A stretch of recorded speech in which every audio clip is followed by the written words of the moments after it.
Holy Prophet ﷺ is saying, Islam will be divided into 73 different groups.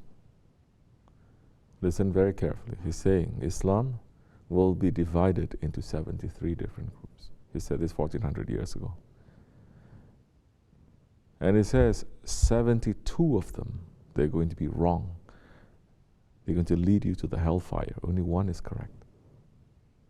He said Christianity is going to be divided into 72 groups. There is one group that is correct. 71 groups is wrong. Judaism is going to be divided into 71 groups.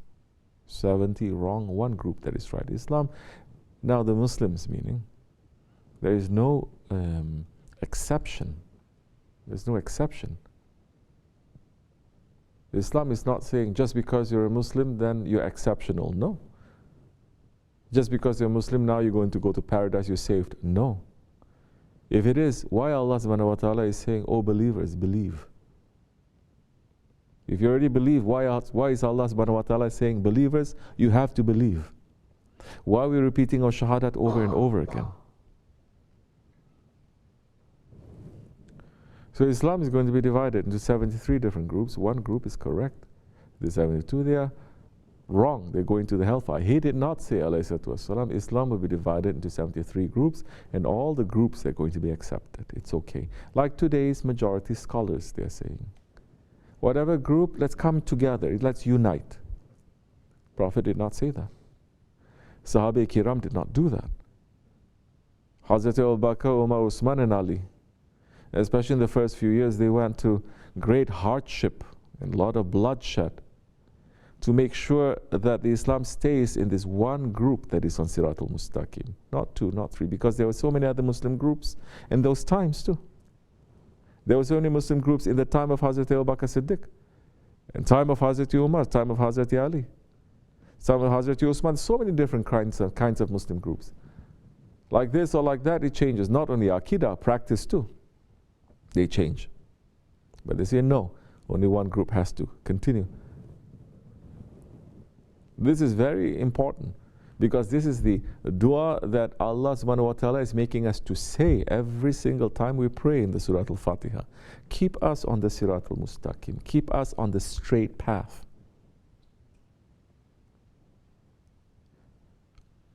And Allah is saying that path is a path of those whom He has favored.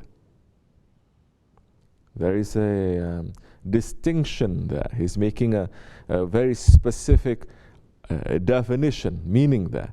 It's not just Sirat al-Mustaqim, what everybody thinks is Sirat al-Mustaqim. Everyone thinks there is a way, everyone thinks there is a truth. But it's saying, no, the truth is only according to those that Allah has favored, that Allah loves, that Allah is saying, these ones representing me. He says, not those other deviant groups. Now, the last few ayats of that surah, Allah is talking about the deviant groups. He's saying, now this nation, we cannot deviate. Keep it strong, keep it. But the Prophet ﷺ is saying, this is all warning. Islam is going to be divided. There's going to be so much deviation. There is going to be so much deviation. Do not deviate. And the Prophet ﷺ is warning us, saying that the Akhir Zaman, the Muslims, they're going to follow the Jews and the Christians in whatever that they're doing. Again, warning after warning after warning. And for 1400 years, the Muslims have kept this warning very high. This is the most important thing. What is good of every success that we're going to have if now we're not going to be on the straight path? And history has shown us, even if we have every success with civilization, with science, with technology, with all kinds of knowledge, but we are not on the Sirat al-Mustaqim, the smack comes, the divine smack comes over and over again. So we're learning, because people used to learn from the past. Now people are saying there's no such thing as a past. This is year zero, we make it new, as we like. So now in the Ahl Sunnah way, because the Sahabis asked, which one is this? He didn't leave it dangling out there. He did not leave it vague that anyone can interpret any way that they want. They asked him, and he says, those who follow my way, my sunnats, my lifestyle, and the lifestyle of my companions. So now you have to have two, because there's so many people that they are saying, no, we only follow the lifestyle of the Prophet, not the companions, correct? Meaning that they think that they are higher than the companions. They say, well, we only follow the Prophet. We don't follow, Hazrat Umar did it. We don't like it. That means that they think they know Prophet better than Hazrat Umar. Hazrat Usman did it. Other people do it. Well, it's not Sunnah. It's not what the Prophet is doing. They have deviated. Hasha. This is what they're saying. They're saying that the Sahabis have deviated. It's exactly what the Shia, they are claiming. That the religion has deviated right after the Prophet passed. But the Prophet is saying, those who follow my lifestyle, my sunnat and the sunnat of my Sahabis, those ones, because they know me best. So now for you to be able to follow my lifestyle, you have to follow those who know me best. Don't try to jump to know me. Know those who know me. So the Ahl Sunnah means that now we have to follow not only the Sahabis, but those who follow the Sahabis. Those are called the Tabi'in. And those who follow those who follow. So this is like a chain, like a link. And one generation builds up, makes it even better than the next, then the next, then the next. As much as they can. And this, in lifestyle, in belief, in practice, this has always been protected. It has been protected. Other people, you don't think 1400 years, they're not weird kind Muslims coming in to do weird stuff? Of course there were. But it's always been protected. Saying that this is to the point that they're now protectors of the Shariat. Even if it is coming from mysticism, from tariqat, they say this is going to confuse people, it's going to cause confusion. Even if it's true, this is going to cause confusion, we must put a veil there. We must keep it hidden. We must put it down there. Because it's majority, they're going to get confused by this. Which is why when Mansur al-Halaj, Halaj Mansur, he's saying those words.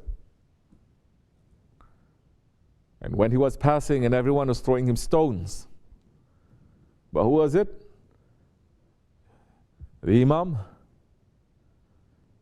He threw a rose to him, meaning I understand the truth that you said when you said I am the truth. And all the stones that was thrown to Halaj Mansur, he didn't flinch, he didn't cry, he didn't shed a tear. But when that rose was thrown to him, he started screaming. Because he's knowing that there is the pain there to know that that one understands also. And the pain is, as with so many secrets, the pain is you have to keep the secret. You cannot say it. So there was always protectors. Because the Shariat is the cover. If the cover is not good, it doesn't matter what is inside. The inside is going to get spoiled, is going to get corrupted. The cover has to be very good. So once you start messing around with the cover, inside is rotten, the cover, everything is gone now. So, in Ahl Sunnah way, this is what is called Ahl Sunnah, the traditions of the Prophet and those who follow the Prophet ﷺ. In the Ahl Sunnah way now, there is a very important principle. We derive our rulings from what? From the Quran, from the Hadith. What else we derive it from? Very important. The third one is consensus, ijma. That means what the majority of who? People? No, majority of the scholars, those who have knowledge. Not the majority of the people, not democracy, that everyone's going to vote we like or we don't like what we think. Those who have the knowledge, what they think, is not for everyone. So once you remove all the scholars, real scholars, and you put weird scholars, and you make everyone think that they're a scholar because they know a couple of ayats and a couple of hadiths, now you open up this great confusion, and everybody thinks that, okay, we can make new stuff, And it's okay, we can get consensus too. But everything was already destroyed for them to reach to this point. Because if you have the scholars and you have the alims and the ulama, they have to be supported by the state. So many times, it is the scholars who go against the state. They don't have too much power, but they go against the state. Even if the state is saying, I want you because it fits to my politics and my ideology, like this or like that, the scholars say no. The imam of our mazhabs, so many of them, they were all martyred. By who? By Christians? By Jews? By the Muslims. Why? Because they say we will not compromise. We don't compromise. Not like today's scholars. Every word that comes out from their mouth is compromise. But they say we don't compromise. That's how they kept this religion clean and tight and strong for 1400 years. Otherwise, it would have, within one generation, like all the earlier prophets, just finish. Within one generation, they just deviate. One generation. Look at Hazrat Isa alayhi salam. In one generation, not even past that generation, in his generation, they already deviate, make that deviation. Look at all the 70,000 prophets of the Bani Israel. And these are high-level prophets. And Allah is saying, learn from them, learn. Don't think you're an exception, learn from them. So if we don't learn, if we don't be careful, then we will be tricked. So now there is consensus. It is very important to have consensus. Who cares what you think or you think or you think? It doesn't matter even if what the scholars they are thinking here and there. There has to be a consensus. Because the Prophet is saying, follow the majority. There is safety in the majority. There may be some scholars who have a different opinion here and a different opinion there. It's okay. It's okay. But what the majority decides, it has to be. Because now we are dealing with people's lives, dunya and akhirat. It is very, very careful anyway. I mean, everything is lost. Everything is corrupt. People now can become a scholar following the internet. In the past, people don't even, like I said yesterday, they don't even cross over their pen. It is so sacred. They don't put anything on the floor. Now the internet they're using. Same medium that brings in so much dirtiness, they're using the same thing too. You understand this? Now the relationship now to knowledge, divine knowledge, now is completely different. And now when they teach these kinds of knowledges in universities, secular universities, is even more corrupt now. Where are you going to find? But then there are Muslim universities. Muslim universities today, like what? The universities that the government is saying, we are hiring you and we're firing you. It's even worse now. Which is why the Prophet ﷺ, he's not saying in the Akhir Zaman to become scholars. In fact, he warns us about people who claim to be scholars. And there are going to be 70,000 scholars that are going to follow Dajjal. People today are running to become scholars. He's saying, be simple. Take whatever that is most important to you, be simple. Run and live simply. With that knowledge, don't look too much because there's going to be confusion and corruption everywhere. So now, people, they can say, what are they saying? There are different dates now, or this and that. You think we don't know that? This is what confusion is, you understand? But what is the majority saying? It is this. Who are these majority? The majority are the scholars that over 1,400 years, people have decided this. You coming at the butt end of things, all you know is making confusion 24 hours and making people to be confused now. Consensus is saying that. Take it, leave it. Up to you. But consensus is saying that. You want to follow? Follow that. What are you going to gain by saying it's this or it's that? It's not the 12th, it's the 14th, it's the 17th. Do it every day. What's the problem? Every day in Rabiulawwal, do it. What? They're going to say, no. Cannot be. Only this day we're going to accept. Other than that, we're going to close. Allah is making every single moment a mawlid. Allah is beyond time and beyond space, and He is praising that Prophet with the angels is praising that Prophet. From pre-eternity to post-eternity. Why we are hung up on these things?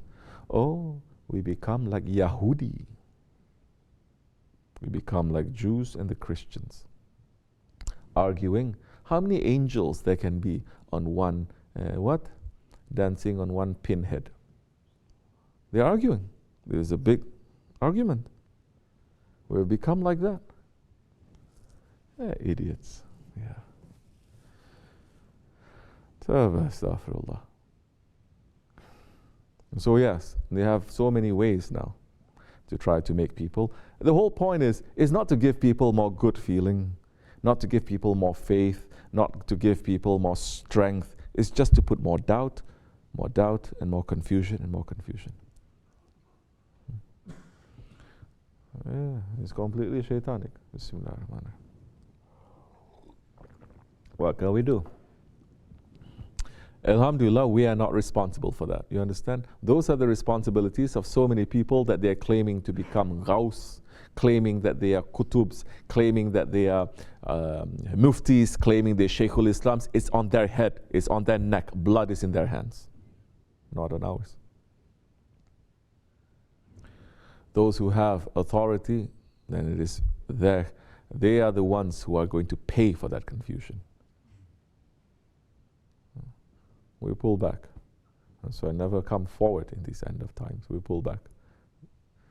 Inshallah. What can we do? Allah is very patient, don't you see? Prophet is very patient.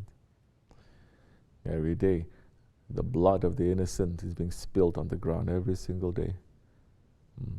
Innocence is being burned. And still the sun is shining. Still the sky is open. How patient they are. But their patience there has a limit also, saying that don't. Muslims are being busy with this. It has to be. What is this, Pakistanis? It has to be. Astaghfirullah. So there's no intelligence. Some knowledge, but that's why there's a saying in English, a little knowledge is what? You know this? A dangerous thing. A little knowledge is a dangerous thing. I was young, I was like, what does that mean? A little knowledge is good. It's better than no knowledge. Little knowledge. But I said, no, a little knowledge is a dangerous thing. Because those who are not having the complete vision and understanding, and they have no authority, then whatever little thing they have, they're going to make so much confusion. May Allah pull us away from that confusion, inshallah. For us to be busy. May Allah forgive me and bless you. Fatiha.